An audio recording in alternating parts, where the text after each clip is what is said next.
What's up, fam? We are back on the CEO Pulse podcast where you get the real, the raw, and the mind of entrepreneurship on another special episode of Mindset Mondays with my co-host, Justin Thorstad. You're doing better. Yeah.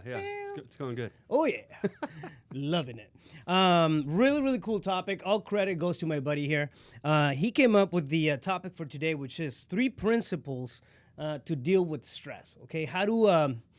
they're more like realizations on how to look at things. That way your stress gets mitigated, meaning that it doesn't hit you as hard.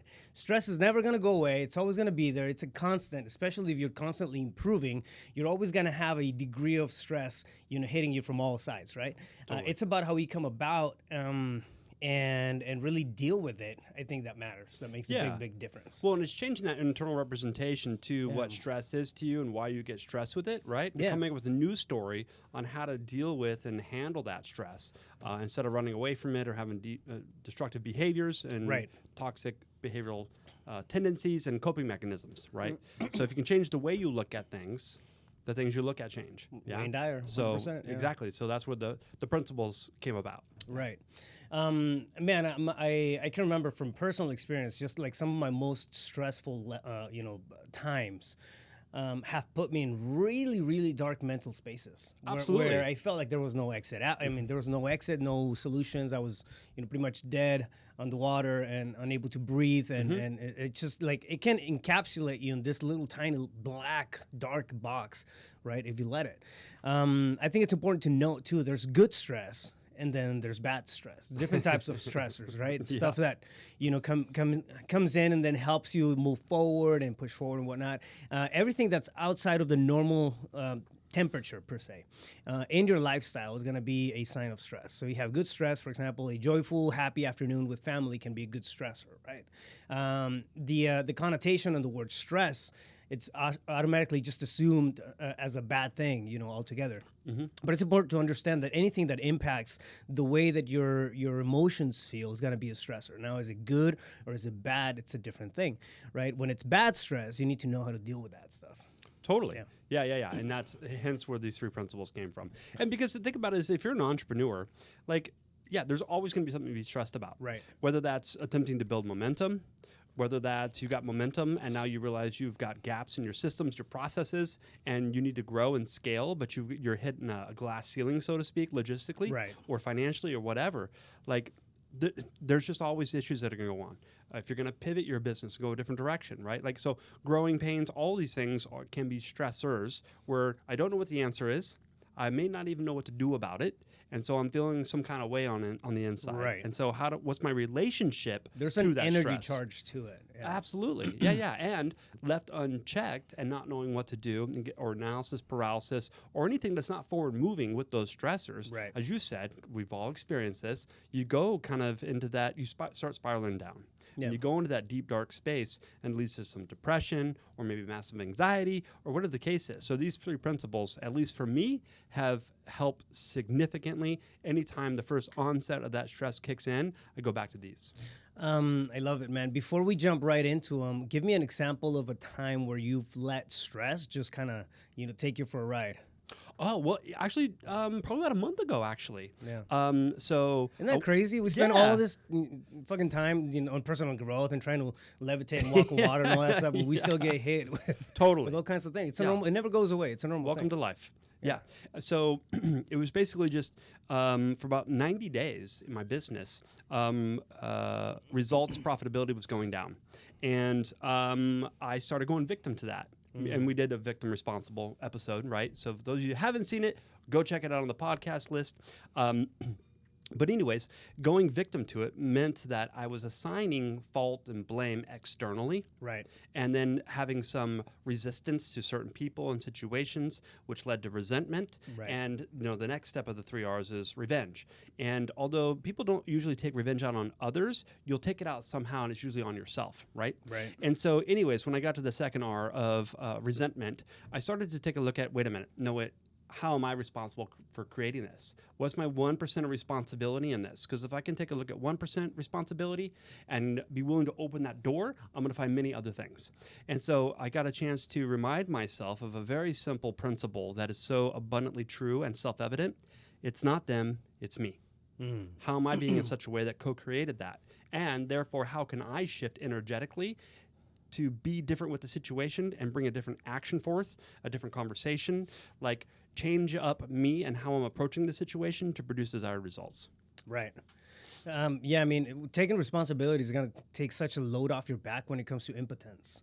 When it comes to you feeling like you have no control over where your results are going, where your results are being generated, where your life is going altogether, right?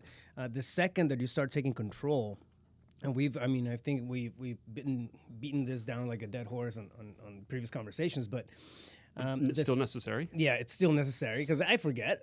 But the second that you start taking responsibility about your actions, about your non-actions, about your results, about the stuff that's not coming into fulfillment and whatnot, you take absolute responsibility of that. That backpack of kind of like, I don't know. I like to think that you swap out the backpack, right? You don't really get rid of a backpack, but you swap it out. You have this one of like the victim backpack. I can't do it because I don't have, whatever, X, and Y is not panning out or whatever. You take that off and you just kind of throw like a rocket backpack on, and now you can steer it and you can go places. But you have to take that, that personal power back, and the first step to that is responsibility. Well, and so I like what you said about the backpack. I call it your shit sandwich. Like, you're always going to eat a shit sandwich, and you got to pick one, right? I like backpack. Well, I think it's such a great analogy about the shit sandwich, because there's the shit sandwich of going victim. Yeah. And now you're powerless, you're out of control, and there's nothing you can do about it. Like, that sucks, right? The other shit sandwich is, okay, if I'm to take ownership and responsibility, that means I have to be different with the situation. I got to look at it different. I got to think about it different. I got to feel about it different. Now I got to get into a different action and behavior with it. And that's going to suck, and that's going to be difficult, and that's going to be scary, and it's going to be unpredictable. So either way you go, you're going to experience some pain. But here's the thing with entrepreneurship. Like, the pain and the struggle is indicative of the path.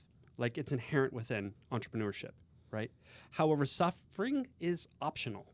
Yeah. And so you get to pick which shit sandwich you want to eat. One leads us to a predictable toxic behavior of going victim. The other one leads to new conversations, new opportunities, a brighter future. Like, it's just a better way. I'm reading a book called Consistency. And this morning, actually, that's exactly the thing that kind of popped at me, right? It's circumstances do not define you. They reveal you. Yes. Like, isn't that crazy? To you. Yeah, exactly. They reveal you to you, like how you handle that kind of stuff. It's a reveal of the real self, right? Yeah. Like, I want to know where my insufficiencies are, exactly, so I can adjust those and elevate me. Absolutely. Yeah. Why hide that kind of stuff when you can come in and actually take power over it, precedence over it, and and move them around as opposed to them moving you around. Yeah, you know what I mean? So yeah, but I love it too, because you can also take a look at this like a sailboat. Like, you just gotta check in and have ultimate ownership. Am I the captain of this vessel, or am I subject to Mother Nature? Because the thing about captaining your own vessel is, if it's a sailboat, like, if Mother Nature comes into play and changes the circumstances, the condition, the environment, all you got to do, if you're the captain, is adjust your sails to what is. And so you can have forward-moving momentum. Right. Yeah? So, or some people say, oh, the wind changed, so now I'm stopped in my tracks. No, bitch. You got to adjust your sails. Keep going. You know what I mean? Yeah. Move with it. Yeah, absolutely. Turn on the auxiliary engine. I just came up with something really, really cool. As you were rambling on there. Responsibility is like switching the backpack to a jetpack. Oh. Are you so proud of yourself right now? Yes, absolutely. It's a good analogy. Yeah. I don't know. I mean, shit sandwich. It's got a stickiness to it. All right. I'm sorry, everybody. All right. Principle number 1. You want to walk us through it? And this is, absolutely, it's never going to get done. Yeah, it's never all going to get done. And so what I noticed many years ago is, like, there's always a big fucking to-do list. Yeah. You know what I mean? And so my thought process, my relationship with the to-do list was, when it all gets done, then I can relax. Yeah. And when I can relax because it all got done, then I'll be at peace. But what I noticed is, it never all gets done. It never does. Ever. ever. And so a small subtle shift I made was to just realize, okay, out of these 15 things, what must, like shall get done today? Like no shit, no kidding. I'm not done until those items are done. Yeah. And if you really break it down and prioritize it, there's only a handful max that must get done today. Right? Things that really matter. Yeah, exactly. A fire to be put out, things that really matter, that are the important KPIs, right? Those kinds of things. If I get those done today and there's still time left over, guess what? I'll knock some other things off the list. Yeah. But if I get those things done today and it's 5 o'clock, 6 o'clock p.m. and it's time for me to check out to go spend time with my family or my me time or whatever the point is, like, then I won my day. Yeah. And if you can win your days consistently, you'll win your life. Yeah, I like that, man. It's Like, there's always more to do. there's always stuff to do. It's Especially never if you're a serial entrepreneur. Like if you've got multiple businesses, like there's always shit to get done. Yeah, it's kind of like a joke, but really not, right? Like when people ask me, "Are you working on X day or whatever?" I was like, I started working in 2001, and I haven't stopped. But it's a real thing. Like it never gets done. I just got back I went out of town, went back. I'm originally from Yuma, so we went back to Yuma for the weekend and saw some family and whatnot. And then came back yesterday. As soon as I got back yesterday, I walk into my home office, my study, and I start typing away on some emails, and then this is like as soon as I got out of the car and I got back into an opportunity of to work. I went at it, right? Like by default, I just like flies to poop. And attracted to the shit sandwich. Yeah, exactly.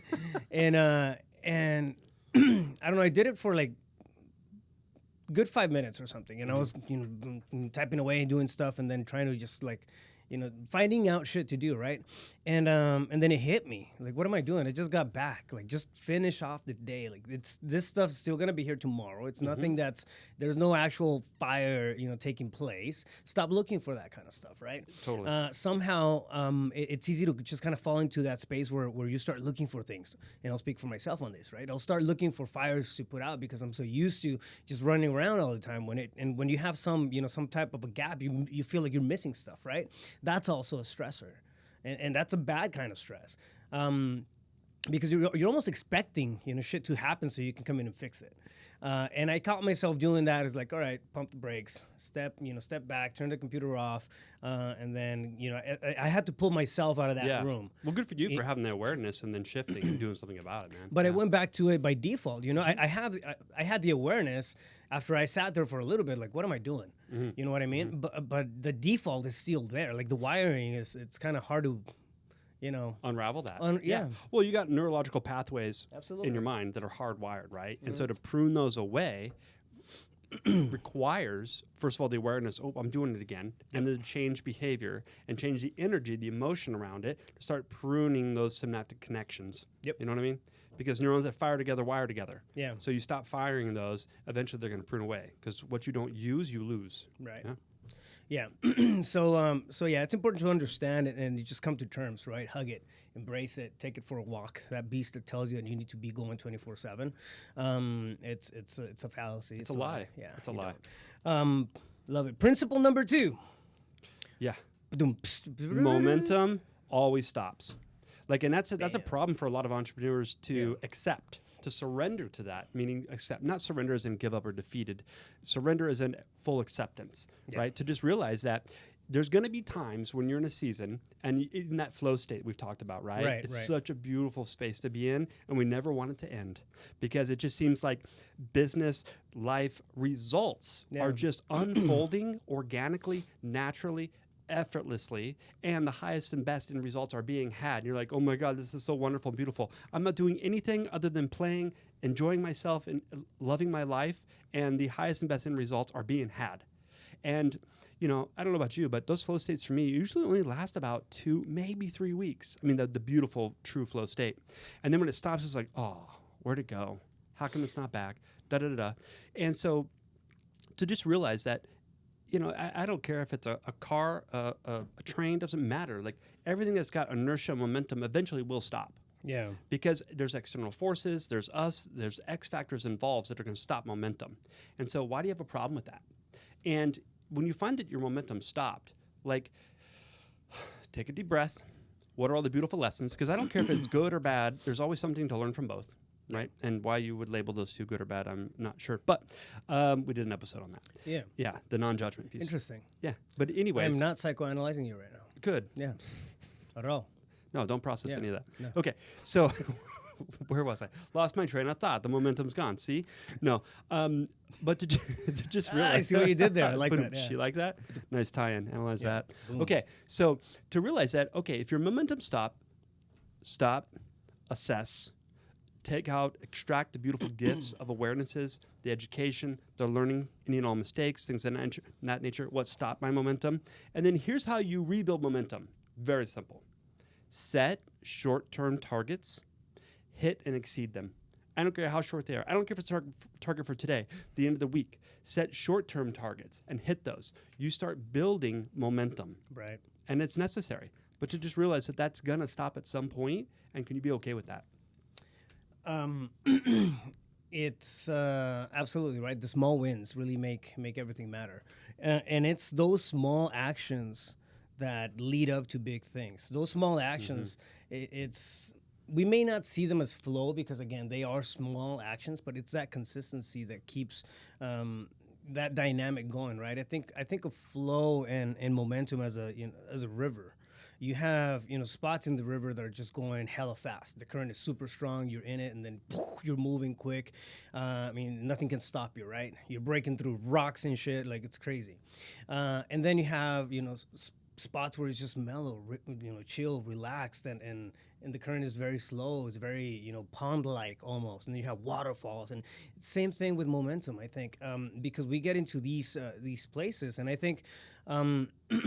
When one thing that I just kind of, every time I break my state of flow, and same thing for me, I feel like I'll get into flow and I'll get something real dial in. It'll last a few weeks, and then something happens, right? I don't know if it's just a mindset exhaustion, or you start taking it for granted, and then your attention kind of leaves that. But usually when I break flow, it's because my attention is going somewhere else. Like that's really what happened, right? Yes, because energy flows where attention goes. Absolutely. Yeah. So my attention goes somewhere else. The flow and whatever it is that I'm doing just kind of starts to dissipate, a little here and there. And then one thing that I do is come back and then like you said earlier, right? Take a look at what happened when I was in state of flow. What was I doing? It's kind of like that learned or active learning process, which is, it's really important. Absolutely. Yeah. And so the thing about momentum and setting those short-term targets and hitting or exceeding them is you're building some self-esteem. Yeah. You're respecting yourself, right? Because you're making progress. You're hitting goals. And I don't care how small they are. And so if you can do that consistently over a small period of time, I look at it like this. How do you win a war? Yeah. And what is a war? A war is a series of many different battles, right? And to win the war, you don't have to win all the battles. You just have to win more of them than you lose, right? So all those short-term targets are little battles. It's a battle with yourself. Because all you're doing is you're coming up against you. You can go victim to, no, I have an obstacle with the market, or it's my business partner, or it's my employees, or it's whatever that's external, outside of you. Right. And you could take a look at, no, it really is, how am I being with it? What's my relationship to it? And if I can overcome me and I can hit these short-term targets, you're winning more of those battles to win the war. A phrase that I keep repeating myself is focused attention. Not just focus, not just attention, but actually focused attention. I wrote it down, like this is from this morning. It's crazy that we're hitting this topic. But if you see it right there, it's on my journal. Focused attention. And it's because I really feel like I've been in a state of flow for the last several weeks. And I don't know, maybe since about 4 or 5 days, to now, I felt like it started dwindling and I started getting a little scattered. Why? My attention went into different areas. Yeah. As opposed to being on that train of thought that I was on, where I felt like I was making leaps and bounds in terms of progress, and then I got a little scattered, right? And I'm not saying you have to focus on just one thing and then go to town on just one thing, but be aware, right, that this happens. Now, I think the cool thing, or one of the most important things to really keep in mind is how do I get back on track, right? For me, it's putting stuff on paper and then taking a picture of, okay, what's going on? This is the focus. This is the extent of, like, between the three businesses, this is the extent of my attention right now. Yeah, I love that. So for me, focused attention requires two things. intention and attention. Yeah. Right? Like energetically, emotionally, listen, everything's created twice. I don't care if it's this company, Starbucks, this cup, this straw. First, it existed in someone's imagination. If you can hold it there long enough, you'll hold it in your hand, right?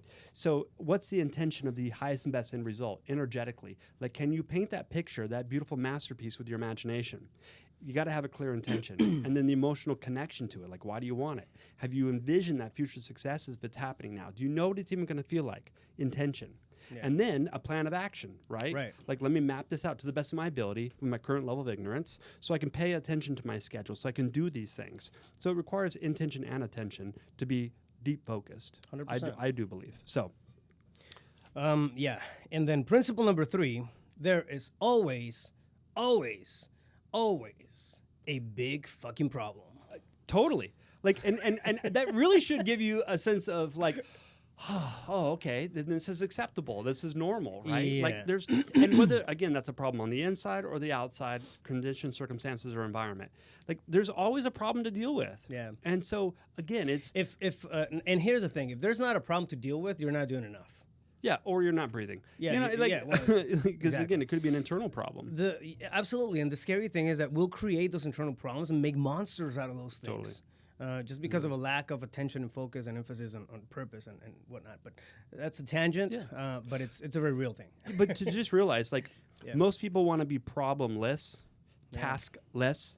So then, I can finally decompress. And that's why, unfortunately, for a lot of entrepreneurs, like, they need at least like a week and a half vacation because it takes several days to unwind. It's like, that's because you're wound tight. Yeah. And so the key is, how can you be at peace going through your to-do list, right? Not waiting for it to all get done so then I can be at peace. No, how can I be at peace while I'm in action? How can I be while I'm doing this, right? Like, and so the thing with the big fucking problem, since there's always going to be a problem, again, how can I be at peace so I can remain objective about the situation, so I can be resourceful, so I can be solution-oriented, so I can hit this thing from many different directions? Because when you're lost in a problem and you're kind of sucked into it, you've lost yourself, you're subjective, like, there's no solutions, really. It's like throwing the towel, I need to quit, da-da-da-da. And so if you can just realize there's always a problem, then you can welcome those problems as opportunities to practice being different with your reality, to practice showing up bigger, better version of you, to practice being resourceful. Like, it's actually a gift. Yeah. It really is. Again, when you change the way you look at things, the things you look at change. So instead of looking at it as a big fucking problem all the time, how about, another opportunity for me to grow and elevate, another opportunity for me to practice and integrate what I learned on that podcast. You know what I'm saying? Yeah. Like, without those opportunities to practice, you're a philosopher. You understand it, but you haven't integrated it. Oh my God, there's so many smart people or smart philosophers out there. Oh yeah. And I'm not taking anything away from the principle of thought, right, and critical thinking. Absolutely, it's I mean, that's the pillar of progress. But you have to come in and then actually get your hands dirty every now and then, right? Totally. Otherwise, everything is theoretical. I mean, we can theorize about solutions. We can theorize about plans and outcomes on issues and everything, right? At the end of the day, nothing's gonna hit us the same as when you actually come in and then take action. One of the things that I'm always talking about is massive imperfect action. This comes really, straight from one of my mentors, Tom Crow, and it's massive imperfect action. It's okay. It doesn't have to be perfect. No. But if you come across a problem, you more than likely don't have, if you're deeming it a problem, more than likely you don't have a clear solution for it. That's why. Otherwise, it's just an issue that pops up in your standard operating procedures, right? Then it's not a problem. It's just another thing that you operate with. But if it's a problem, more than likely the solution to it is going to be a little, hazy, and it's not going to be there. But at first, yeah. Yeah, at first, right?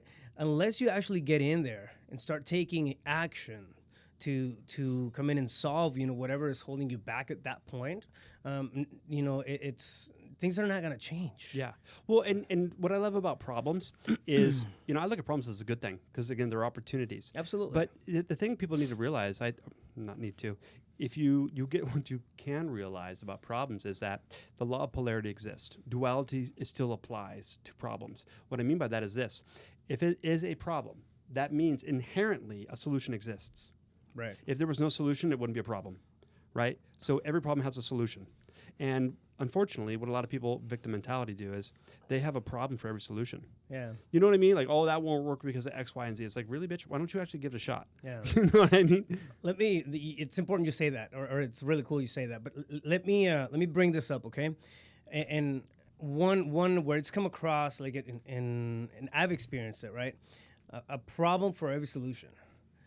Sometimes people will want to justify that as critical thinking, right? As, okay, well, I'm looking at the different options, different opinions. There's only so much, you can dissect something down to have a logical problem for that solution, all right? So if you're the type of person that's always looking for problems to every solution out there, go, I don't know, 1 level, 2 levels deep, right? But if you spend 10 levels going into any problem, you're gonna find issues why you shouldn't do whatever, right? And then people get stuck in analysis paralysis. Yeah, that's what happens. You can rationalize a solution and then Exactly. rationalize another reason why it won't work. Like, why don't you just get into action? Exactly.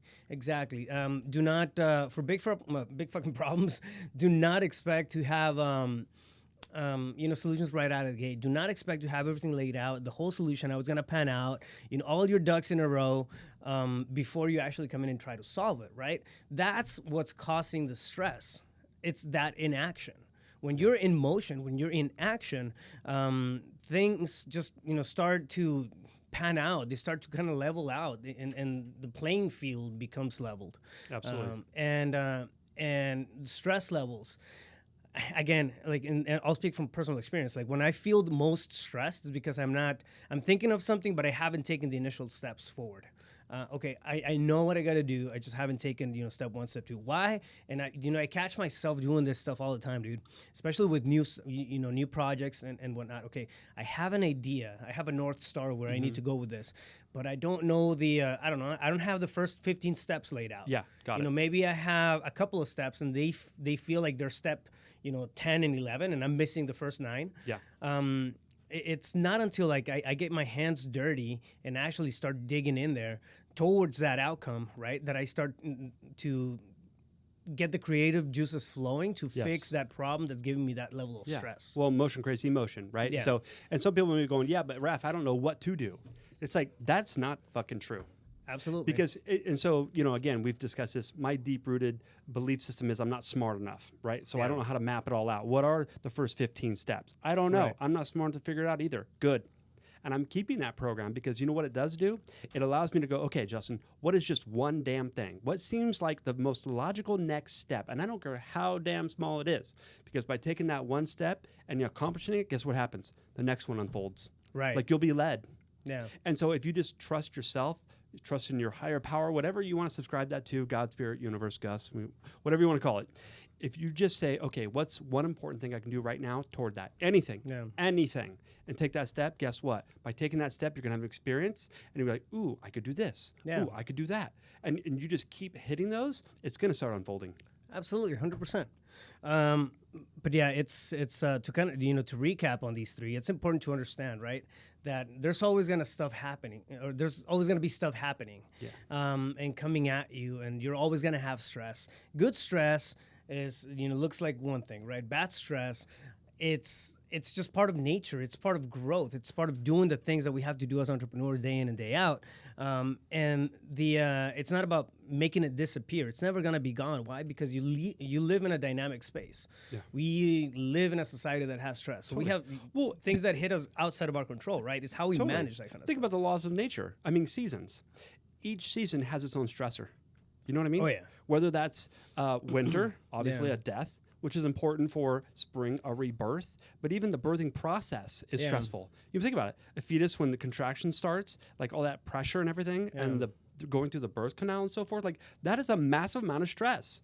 Yet it's necessary to get to the other end of a new beginning. Right. And so if you can just reframe your relationship to big fucking problems and stressors, because it's a natural part of the progression. It's happening for a reason. Yeah. And if you're stressed about that, you're not going to be objective. You're not going to be aware. You're not going to be fully present in the situation to get the gold, to learn, to elevate, to evolve yourself. Yeah. Instead, you'll push it away, go into depression, anxiety, whatever the case is, and have some destructive, toxic behaviors. Yeah. focus on the big fucking rewards. instead of the Absolutely. big fucking The problem. potential realities that are going to come on the other Exactly. end of all of this. Yeah. Recap on those three. Principle number one is never. Things are never going to get done. You're always going to have a new thing to do. Your to-do list is going to get refilled tomorrow if you wipe it all off tonight. So don't feel like you got to wrap everything, It up. never all gets done. It never all gets done. Be at peace with it instead of waiting for it all to get done before you can be at peace. Momentum stops. Principle number two. You're going to be in a state of flow. You may hit it, right? Don't get all bummed out whenever you get off that state of flow. It's part of that current that we live in as entrepreneurs. Sometimes you go real fast, and then your attention goes somewhere else, and then your flow just kind of diminishes a little bit. Doesn't mean it's gone. Doesn't mean that you can't get it back. Just reassess, refocus. Focused attention is going to get you to that spot, and then pick it right up. Yeah, and you can rebuild momentum by hitting and exceeding short-term targets. Yeah, there you go. consistently. And then there's always going to be a big fucking problem. Understand that. So don't be surprised when big, and probably, a lot of people who, I think this is the third principle here. I think it's a little touchy, right? Well, no, if you visualize problems, then you're going to have problems. Well, I may not be visualizing problems, but I live in an energy field where there's just, stuff, right? If we want to take it from that context, X factors. there's always X factors coming in. Again, we can mitigate that and see it as a opportunity to excel as opposed to something that's going to keep us down and under. So Yeah, if you welcome it as a teacher, as like this is happening for my benefit to grow and evolve, transform myself, 100%. like you'll just approach that so much differently. It's how you're being with it, not the fact that it's here. Yeah, 100%. I love it. Solid stuff, man. Yeah. I'm telling you, you're a very smart person. I don't care what anybody says. Justin, where can somebody find you? Yeah, man. JustinThorstad.com, THORSTAD. Facebook, Instagram, Justin Thorstad, or my cell number, 602-348-8534. Savage. Owner of Libertas Real Estate as well. So JT Seminars and so many more things launching soon. boom. Dun, dun, dun, dun, dun. I'm telling you, man, my sound effects are. I mean, I was gonna buy. It's getting better. Gonna buy a soundboard. I don't should think probably I still need do it. that. Whatever. All right. And you can find me anywhere, Rafael Cortez, CEO. All right. Make sure that you like the podcast. If you haven't liked it, leave us a review. It really helps putting the word out there, right? The more interaction that we get from you guys, the more conversations that we have, the more impact that we can make, right? But reaching more people. So go to the YouTube channel, Rafael Cortez CEO. Make sure you like, subscribe, and share. And you can follow me on Instagram, on Facebook, MySpace. I'm Tom's friend. We'll catch you guys on the next one. Stay focused. Thanks, everybody. You got this. Boom.